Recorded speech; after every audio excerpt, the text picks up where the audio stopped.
নমস্কার বন্ধুরা, তোমরা কেমন আছো? আশা করি সবাই ভালো আছো। বন্ধুরা, বেশি কথা আজকে আর বলবো না, তো চলে যাই। তোমাদের আমি দেখাই যে আজকে আমি কি বানাচ্ছি। এই যে দেখো, সব কিছু আইটেম আমি তো সাজিয়ে নিয়েছি তোমাদের সামনে, তোমরা দেখতেই পাচ্ছ। তাই এটা বানানোর কারণ কি সেটা তোমাদের আমি বলে দিই। আজকে হলো ভাদ্র মাসে অমাবস্যা।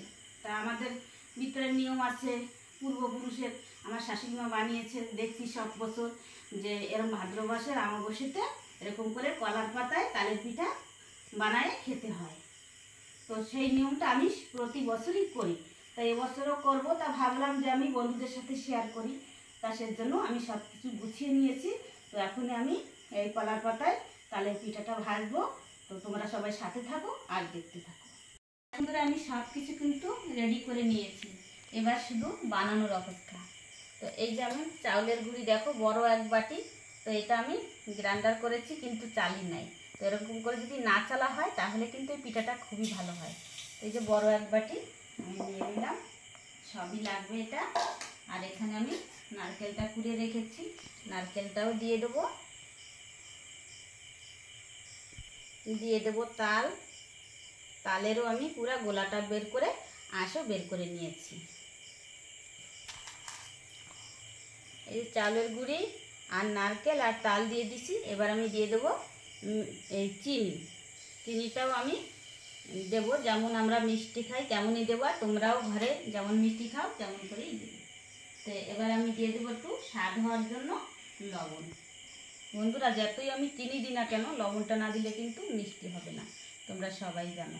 তো লাস্টে আমি দিয়ে দিলাম লবণ। এবার আমি সব উপকরণগুলি মেখে নেব সুন্দর করে।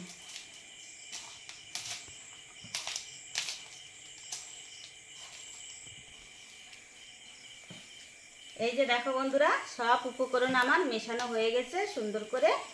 এই যে দেখো, দেখতেই পাচ্ছ। আর এতে কিন্তু আমি একটু জল দিই নাই, জল ছাড়াই তাল দিয়েছিলাম, ওতেই হয়ে গেছে।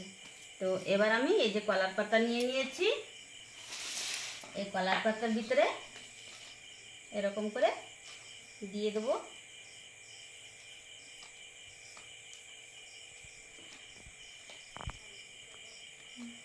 এই যে দেখো, আমার এই যে কলার পাতায় দেওয়া হয়ে গেছে, পুরো পাতলা করে দিয়ে দিয়েছি। এবার আমি আরেকটা পাতা দিয়ে ঢেকে দেবো। তো এরকম আমার হয়ে গেল। এরকম করে আমি সবকটা আগে বানিয়ে নেব, তারপরে আবার চলে যাব গ্যাসের কাছে। এটা আমি রেখে দিলাম এখানে, আরও আমি সবকটা বানাবো এবার। এই যে দেখো, সব কিছু আমার কিন্তু গোছানো হয়ে গেছে, পুরা রেডি।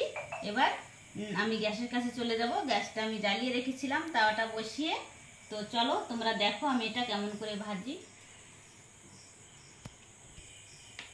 তাওয়া গরম হয়ে গেছে, এবার আমি এরকম করে দিয়ে দিলাম। তো ও পিঠ ভাজা হলে তারপরে আবার আমি উল্টিয়ে নেব। এই যে দেখো বন্ধুরা, আমি এপিঠ ওপিঠ করে কিন্তু পিঠাটা ভেজে নিয়েছি। আর পিঠাটা ভাজা হওয়ার পরে দেখো কত সুন্দর করে এই যে পাতাটা উঠে যাচ্ছে। আর এরকম করে কিন্তু ছেঁকাটা লাগবে, লাল লাল হয়ে যাবে। তোমাদের আমি এটা তুলে দেখাচ্ছি যে দুও পাশ কেমন সুন্দর হয়েছে। এই যে দেখো, আমি আরেকটা তাওয়াতে বসিয়ে দিলাম।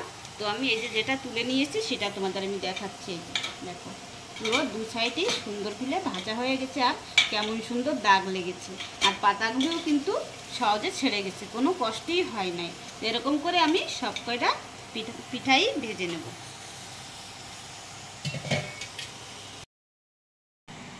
দেখো বন্ধুরা, সব পিঠাগুলি কিন্তু আমার ভাজা কমপ্লিট।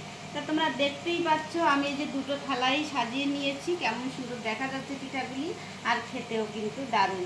তা তোমরা কে কে এই পিঠা বন্ধুরা বানাও এই যে আজকে অমাবস্যা এই ভাদ্র মাসে, তা তোমরা কিন্তু আমাকে কমেন্ট করে জানাবে, ঠিক আছে? আর আমি বানালাম পিঠাটা এত কষ্ট করে, তোমাদের কাছে ভালো লাগলে লাইক করুন, শেয়ার করুন, আর আমার সাথে থাকুন। দেখা হচ্ছে আবার পরবর্তী রেসিপি নিয়ে।